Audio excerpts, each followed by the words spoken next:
Alright, peeps. It's me again. Granddaddy Dirtbox, aka The Curtain Switcher, aka Backmaska. And I got a lot of names. If Silly Diddy can do it and fucking Snoopy Dogg, I can do it too. So here we go, and we're here to talk about something quite serious. It's Paul McCartney and the occult magic, fucking sex magics, the Aleister Crowleys. And it's a very weird thing and something that I know a little bit about. Now, you wouldn't know it looking at me, but I was around during the 60s. I was around during the Second World War, and mysticism and the occult was rife. I mean, it was huge. And these things have been kind of covered up since and just put away in little boxes, and now it's starting to come out again. But they were all into it. We were all into it. We were crazy. We were wild. We were young. We were free. We were freewheeling and just swingy. And it was a strange time. We only cared about ourselves, even though we had a bunch of kids. We just pop one out and just move on. And, you know, now we're seeing the effects of all of that. We were smoking the hashish. We were into Indian mysticism. We were wearing the groovy clothes and just lighting incense and hitting the bong and listening to Pink Floyd and being weird. And now we're living strange days. Now, I looked into the whole Paul is dead thing because I was intrigued. I'm a record producer myself, big name, back in the 60s. And I was using all these studio techniques. It annoyed me to some extent because I'd put a song out one week with some lad, and the following week the Beatles would have one out that would sound just the same, and it would reach number one, and mine would get to like number 406. So you can imagine there's a bit of bitterness and resentment there, because they were always on the fucking lift, the boys, the cheeky fucking scousers, the little tea leaves. Now, they were getting into a lot of magicy weirdy shit. And these things come back and bite you on the arse. John Lennon was hugely into the occult. He was always on a mystical, spiritual journey, the lad. Complete antichrist. Complete, a bit nefarious, let's face it. I mean, I know some of you just worship the dude. But he's just a dude like you and me, and he took a shit every day. And he had bad breath sometimes and got spots on his back and on his bum and stuff. So, not so great, really. And didn't really do much other than write some nice, pretty ditties. But he had some weird thoughts that he liked to project into the world. And the other boys were the same. Now, the Antichrist spirit with the lads was full on. Extreme. I was into it a little bit at the time and turned away. But with the internet coming on, and I started staying indoors and just only peeking out now and again to just see how weird everything was, I started to stumble across a few videos that, you know, just piqued my interest. And one of those was I'm a Phony, his channel, and he'd compiled all this stuff. And it was a lot of subliminal antichrist stuff, just flash. Paul McCartney is weird, the Beatles are off their heads. It's all a big setup, it's all a big party, you're not invited. And that gets weird. It gets weird for anyone, but it certainly got weird for me because, well, I got a lot of time on my hands, so I was investigating deep. I was grabbing all the anthologies and just slow-mowing through them. And here's my conclusion, peeps, just to get to it. You'll find whatever you're looking for. My conclusion is that there's a lot of evidence to suggest that not just Paul McCartney, but all of these Beatles they had doubles and lookalikes and stuff, and we don't know who's who and what's what. It's just a big brand. It's the big machine, and you don't get to see behind the curtain. You don't get to see the grand master wizardry. And they took you on a magical carpet ride through heaven and hell. They gave you with one hand, and on the other hand they said, try these drugs. So that made you crackers and barman. And when they split up the Beatles, and it all went south. It was. Wait a second. I heard something. When it all went a bit south, the whole world just sobbed a tear and said, "Oh dearie me," and we kind of gave up on each other. We started to fall out with each other like these lads did. I fell out with a few of my friends around that time over money and lasses and stuff, and just people sitting on me fucking amp. And it caused a lot of bother. People telling me what solos to play and stuff. You know, it was rubbing off on me.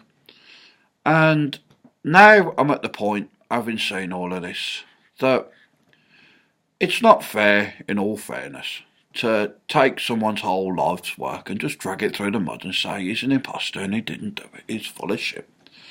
Now, I don't know if he just plays along. I've heard rumours that he's behind the I Am a Phony channel, and it's a strange and creepy channel. You know, there's a load of bollocks about a suitcase and all this nonsensy stuff. But there's some intriguing things on there. There's a lot of misdirection and miscommunication and stuff that's just there to confuse you. Who's the master of confusion? It'll be the beast, the devil. He just, the master of lies, father of confusion, just wants to fuck with your head. And of course, you realise and you have to turn to the big man, the Jesus. Oh yes. And I'm not ashamed of that. People have started to call me a Jesus freak and stuff on these channels. But I just don't care. I'm not here to please you. I'm here to just say my piece. So, all the best. And the thing is with this whole Lennon and McCartney thing, we just do not know. So what can you do but just refrain? Refrain from talking bollocks and littering people's commenting feeds with nonsense. Fat Malcolm, like I said, my son, he's into the Illuminati and all the Beatles being a load of bollocks and stuff. And I said to him, just enjoy the music, lad, or not. Because some of it's weird and nefarious and not stuff I'd want to sing along to. No way at all. Anyway, how long have we been going? 7.5 minutes. I could talk all night about it. Now, having looked at the evidence, read a few books too, reversed a bunch of shit backwards myself, watched a lot of interviews, and there's a lot of darkness. They were casting spirits out into the world, that just creepy weirdness. And the more you look at it, the more you see. I did come to the conclusion that not only was Paul McCartney fucking dead, he'd risen from the dead. He was fucking off his head. And so were the rest of the boys. Just Illuminati freaks, just here to rot everyone's heads. And they'd talk about everything was boring before the Beatles come along. Bollocks. We were all having a good time. They didn't change shit on that front. So anyway, it takes one to know one. When I was back in the 60s, I used to pound my missus, kick her head in and all sorts, give her a slap. It's what we did. And the Beatles addressed this in songs like, Getting Better. And in that way, they reflected the times we were in. That's a beautiful, sweet thing. Of course, Bowie came along in the 70s and just cut everything up and reversed everything and made everything weird, which, again, signified the times. By the 80s, you've got George Michael getting his nipples out, and, again, sign of the times. The 90s, you had your Oasis boys spitting on the stage and being loonies. Spice Girls getting their pussies out. And it was the sign of the times again, just a crazy, creepy time. But again, the Crowleyisms, they're all there. You go back and if you didn't know beforehand, I did. I know all about symbolism and stuff like that. And it has no effect on me, but I know it has an effect on some. And in the 90s, I just saw everyone losing their heads. Now, I'd retreated by this point. Just kind of came indoors because things were getting too weird. Tony Blair was in power, and you knew the shit had hit the fan. Hey, I saw him miming along. There was a song playing, and there was a sax solo, and he was pretending to play a guitar. He was air guitaring while a sax solo was playing from this music, and you just knew he was off his head. What he's hearing's not the same as what we're listening to. He's listening to the dark spirits. He's playing to the rock and roll devil with him. So, you knew it, the shit had hit the fan. That happens. Then we got the noughties. Beyonce comes about sticking a lizard tongue in your face.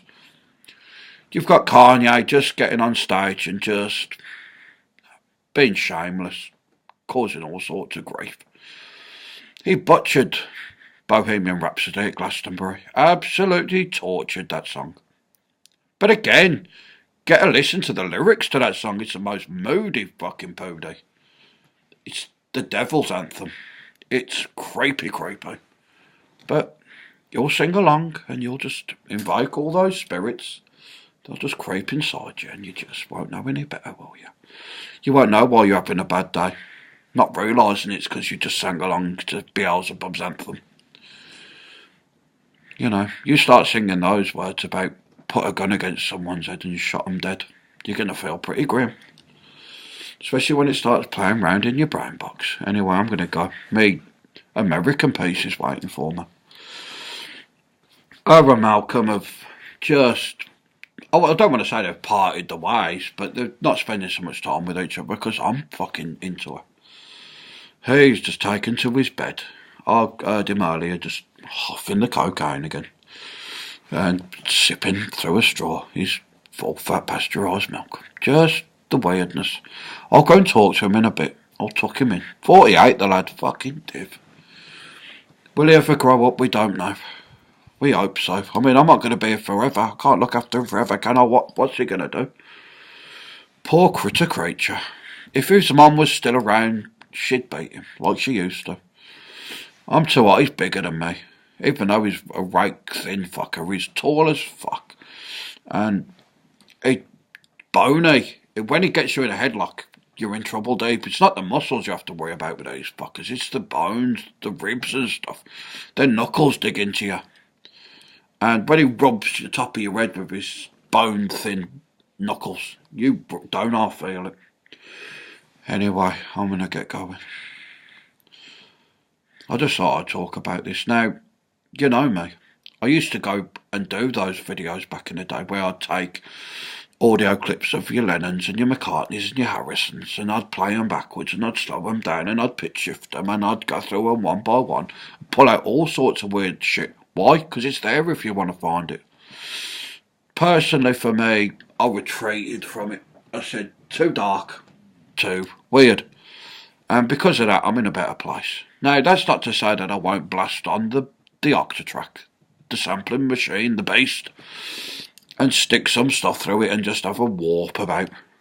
But I'm not living my life doing that day in, day out. Too much to do. Too many other things to discuss and talk about, the big stuff. And one of the big things we're going to talk about, oh yes, is just the creepy weirdness that's pervading the tubes and the world. Just, the internet's like some alien being that just came down and slithered its way over the globe. And now we're just all under it going, what the fuck? Bit Truman Showish. Sometimes I'm speaking to that American lass via the Skypes, and she's like having a drink or something, or a yogurt, like a Yoplait or something like that. And she just sticks it in front of the camera, and I'm sure it's like she's advertising it, you know, product placement. And I have to zoom out of my own Truman Show head of weirdness. And then it makes me feel a little bit more, you know, empathic towards the boy. Because I know it's a strange, weird world, and we're going to get out of it one day. Oh yes, thank you, Jesus. And we're all going up to see the big man, and we'll all get a dressing down, I'm sure of it. And then we'll be welcome with big, open, fluffy, white arms. Just heavenly beautifulness up there. Just like Snow White beautifulness all over the place. Now that's not racist. Come on. But it's just nice and gleaming up there and everything's nice and clean. I mean, I'm a right grotty mess. You know, I'm not white. I'm fucking all sorts of colours. I'll be fucking blue before you know it. Fucking grey and rotten, full of worms and maggots. So, until then, I'm going to keep flying high, and I'll keep tuning in. I'm sorry I've called it curtain twitch. I don't, literally want to be doing that every 5 seconds, but I just get the creepy weirdos when I'm looking out the window at the world. What a strange, bizarre place. Anyway, if you want to look for it, you'll find that Paul McCartney's not everything he likes to say. He's a bit moody, a bit dark, strange creature. Same with your Bonos, same with your Bowies, same with your Mercurys, same with your Presleys, same with your Bo Diddleys, same with your Robert Plants and your Jimmy Pages. Same with your Kanye, same with your Lady Gagas. Look closely enough and you'll see a lot of weirdness. Then you'll go in the mirror and you'll get a look at yourself and you'll say, fuck me, they ain't got nothing on me. I'm a proper Looney Tune. Because you know you are. Anyway, no. Now I'd like to be able to just close that and have it done, but we tried that and the last one didn't happen. Let's do it really quick. Shit. Curses here. There's the man.